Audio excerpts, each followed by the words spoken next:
Монголын түүхэнд доголон хочоор алдарсан эрхэм хэн бэ? Дэлхийн агуу байлдан дагуулагчдын нэг доголон төмөр бол Монгол гаралтай бөгөөд баруулаас угт харьяа ялагддаг. Чингис хааны үед Цагаатай хааныг дагаад Дундад Азад ирсэн Харачаар ноёны удмын түрэгдсэн сурвалжит ноён Цэргийн Жанжин агуу байлдан дагуулагч бол яахын аргагүй доголон төмөр юм. Тэрээр 12 настайгаас эцгээ даган дайн байлдаанд оролцож байсан гэдэг.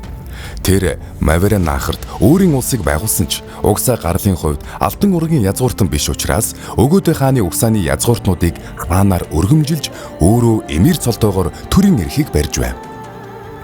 Төмөр нь Иран, Сир, Кавказ, Алтан орд, ойрох орнод, Монголстан, Энэтхэг, Сибирийг эзэлж байв.